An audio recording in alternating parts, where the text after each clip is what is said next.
The preceding slides will discuss the changes to the SECOR program beginning January 1st, 2023. Today's objective is to provide an overview of the changes to Element I, other affected parties.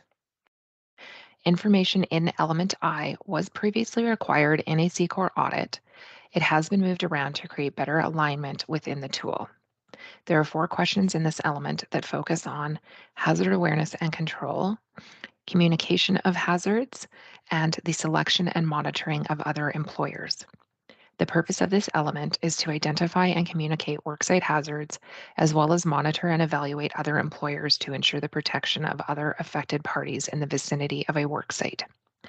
Requirements no longer ask for prime contractor documentation, but rather a written process for how other affected parties will be protected.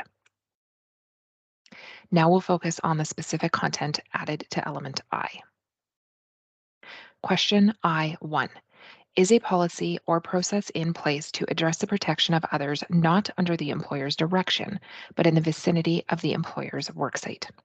The requirements for this question are a policy or process that demonstrates the protection of other workers, visitors, and other persons not under the employer's direction, but in the vicinity of the worksite. Other affected parties can include, but are not limited to, workers, visitors, and other persons not under the employer's direction, but in the vicinity of the employer's worksite.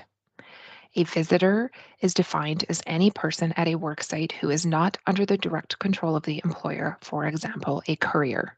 Visitors do not include customers. The general public are defined as all other persons in the vicinity of the worksite that are not under the direct control of the employer, for example, customers and pedestrians. Examples where the protection of others could be required would include situations such as you're a roofer hired to complete a roof repair, where the materials you store could blow off and land on the pedestrians walking along the sidewalk below, injuring them, or you transport equipment and materials via truck and trailer on public highways where vehicular accidents could occur with the public. Both scenarios are examples of how the work you conduct can affect others during the course of your work. This question is not about who or is not a prime contractor. Expectations under legislation are that every employer has a plan in place on how to keep others around them safe. Policies and procedures do not have to be specific to the work being performed. Examples of supporting documentations to meet this requirement could include a hazard identification and control policy, a visitor policy, or orientation paperwork. Documentation can be specific to the office if fieldwork is not applicable. This question cannot be marked NA. Question I-2. Is there a process to ensure hazards and controls are communicated to external worksite parties?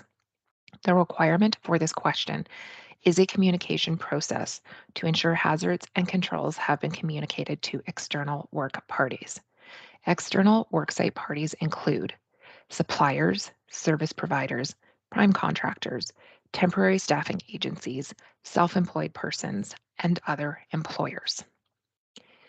Other employers include other companies or employers conducting business at or in the vicinity of the work site that are not under the direct control of the employer, for example, landscapers, security guards, or paramedics.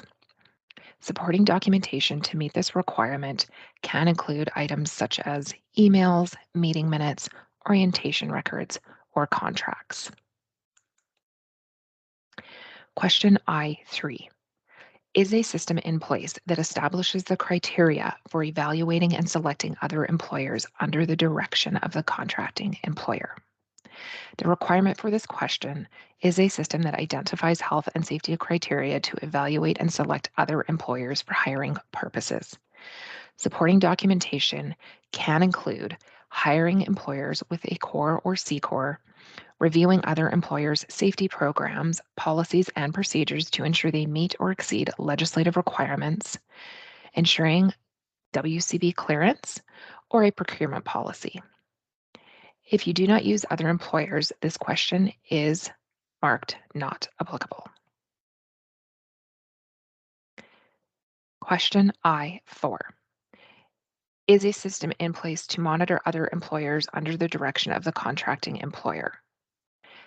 The requirement for this question is that a system identifies how other employers' health and safety performance is monitored.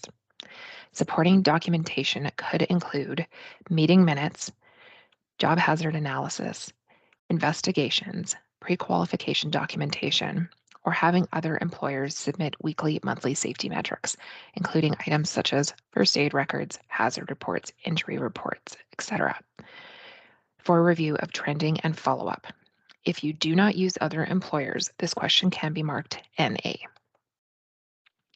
We'll conclude today's presentation with additional resource information.